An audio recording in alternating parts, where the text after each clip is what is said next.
Hello everybody, Karaoke here. In this video guide, we're going to talk about Fractals of the Myths, or just Fractals for short. Fractals is a game mode that, much like Dungeons, will take a 5-man group and put them into instanced content that tends to be a little bit more challenging than most content in the open world. Along with that, it's going to have its own set of progression and rewards, and we're going to talk about all of those as we go. Now, if you're watching this video, my expectation is that you've at least experienced some of the Guild Wars 2 dungeons, ideally in explorable mode. If you haven't already played the Guild Wars dungeons and done some explorable mode paths and become comfortable with some of those mechanics, you may be better off doing dungeons before you get into Fractals, as Fractals tend to be a bit more challenging and have more complicated mechanics than dungeons. Now, if you've been doing some dungeons and maybe find them a little bit dull and want something a bit more challenging, Fractals are probably a great place to start.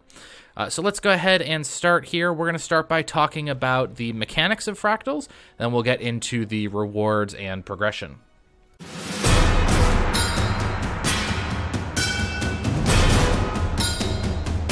Much like a dungeon, Fractals are instanced 5-man content, so you want to put together a party of people and enter the Fractals portal within Lion's Arch. When you go through that portal, that Asura Gate, you're going to have to choose a fractal scale, which determines the difficulty level of the fractal. You'll be able to choose any scale up to the highest personal level of somebody within your party.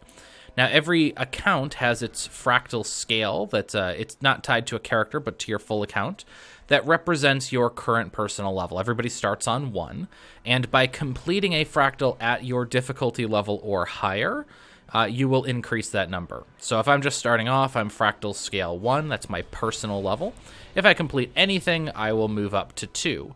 If I'm level 2 and I complete anything 2 or above, I will move up to level 3, and so on. If you complete something below your level, you'll still get rewards and stuff, but you will not move up that number.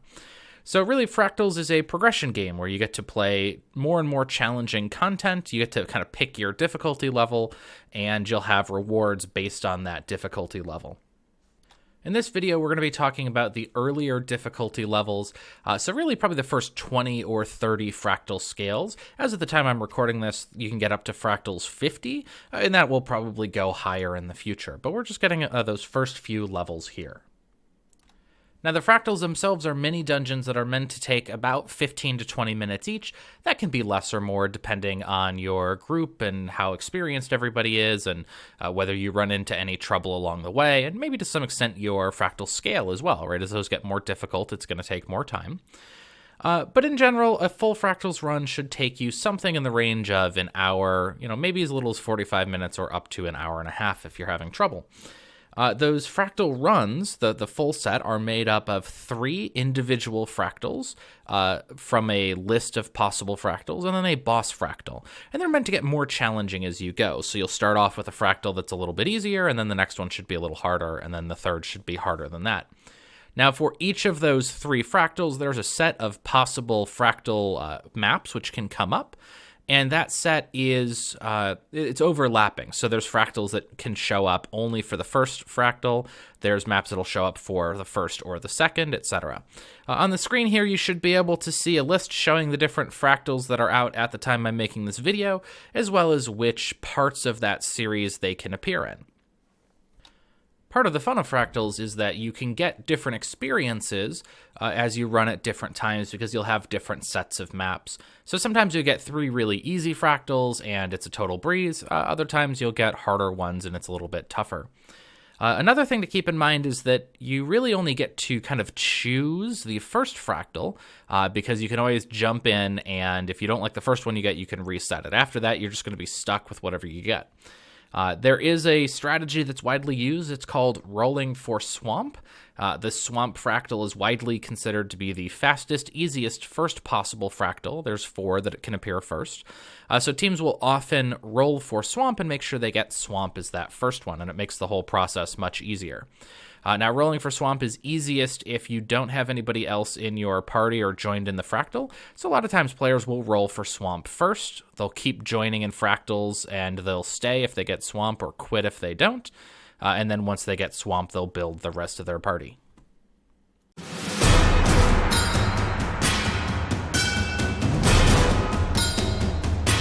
As you progress through higher scales of fractals, you'll encounter more and harder enemies. You'll see some different mechanics where the maps will change a little bit, or you'll have to go through new areas. Most of that occurs in the lower levels, although as you start to get into the 30s and 40s, which are the higher levels of fractals, you'll see an additional mechanic called instabilities, which add unique effects to each particular fractal scale. So as you kind of move up in those levels, it won't just be the same map but with harder enemies, but you'll see some new interesting things as well. Now, as you progress, you'll also be subject to certain attacks from enemies that inflict a new condition called agony. It's not a condition in the sense that like bleeding is a condition or burning is a condition, but it's an effect that's placed on you that you can't cleanse, and it does a pretty substantial amount of damage. Now, as you increase in scale, that amount of agony will basically insta-kill you, unless if you start to build up agony resistance. Agony resistance is the main form of gear progression inside of fractals, and as you do fractals, you'll be able to get different rewards that you can turn into agony resistance items, slot that into your gear, and that will protect you from those agony ticks. Now, that's really only necessary once you start hitting fractal scale 10, so you can completely ignore that and blissfully go through fractals 1 through 9 without ever worrying about it. But as you start to get into fractal scale 10 and higher levels, you'll need more of that agony resistance to be able to withstand those attacks.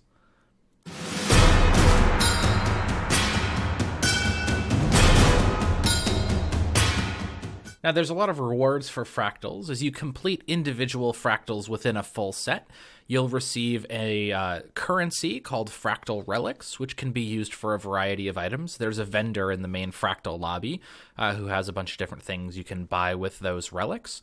You'll also receive these +1 agony infusion items. These, for now, you should just save up. If you really need money, you can go ahead and sell them. But those can be combined into higher levels of agony infusion to slot into gear. You need quite a lot of them to get a useful amount of agony resistance, so the best thing to do is just keep saving those, and then at some point you'll realize you need them and you'll have a bunch. You also will get, for completing an entire fractal, so a full set of 4 fractals, you'll get a pristine fractal relic, which again is another currency that can be used for certain items. And you can get bonus ones of those if you do the daily fractals. So if you complete a fractal set when they come up for dailies, you can get more. Pristine relics can also be broken down for regular fractal relics if you're really in a bind. But those are really useful because they will get you ascended rings with the stat of your choice.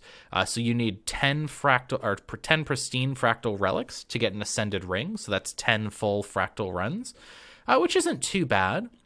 And it's actually one of the cheapest, easiest ways to get those ascended rings. So I do recommend saving those and using them on ascended rings. Now, you can also get ascended rings as drops from fractal scales 10 and up. So as you get higher in level, you'll start to see those drop pretty regularly, but it's always random stats, so you never know if you'll get something that you want.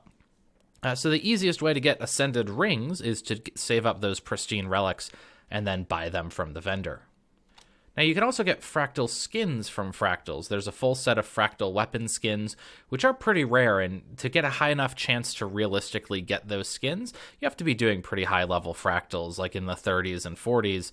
If you're down in, the earlier fractal scales, there's a very, very small percentage chance that those will drop, but I wouldn't expect those until you start to do the higher levels. So the main rewards are the things you can get from the vendor for your regular fractal relics, the ascended rings you can get from the pristine relics, and then that agony infusion you need to be able to get up into the higher levels to get the fractal skins.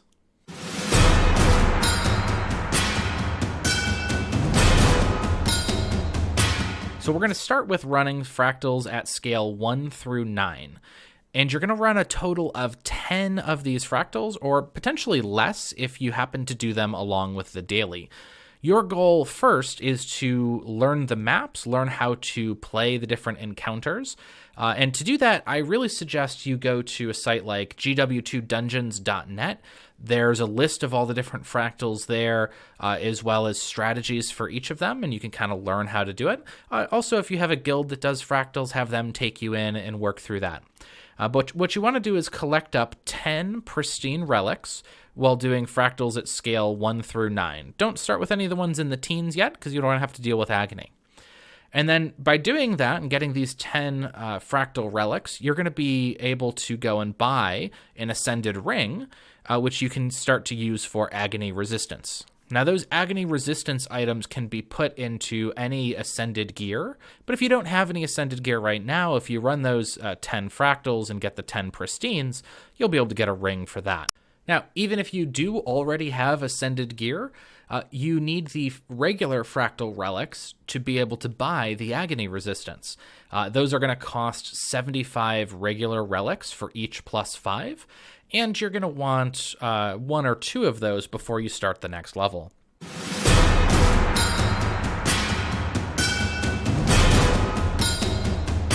Once you've gotten a feel for those scales 1 through 9, you've gotten your regular relics to buy your +5 agony infusions, and you've gotten enough pristines to buy a ring, or if you just have a couple pieces of ascended equipment, you can go ahead and purchase a +5 agony resistance item from the vendor that is in Fractals. If you don't have ascended rings, go ahead and buy one of those now too. And ideally, you're going to have 2 of those +5s to slot into 2 different pieces of ascended equipment. If you don't have enough ascended equipment, use that ring that you should be able to get, and go buy an amulet, an ascended amulet with laurels. Those are going to be 30 laurels from the laurel vendor, or if you do some world versus world or have achievement chests, you can get them for 20 laurels plus 250 badges of honor. And that'll give you 10 agony resistance, which is going to be more than enough to do the content at fractal scale 10 through 19.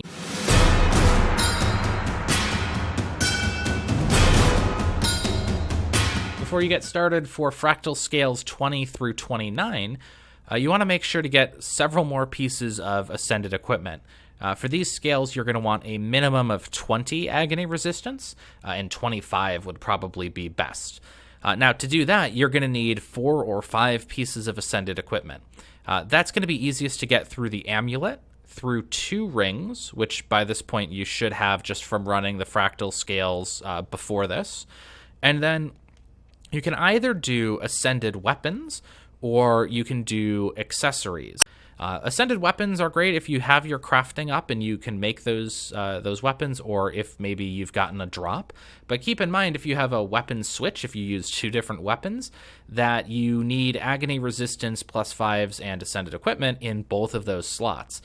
Engineers and elementalists are a little lucky here in this case, right? Because they only have the 1 weapon. For everybody else, if you swap weapons, you're going to want to make sure to have ascended in both swaps.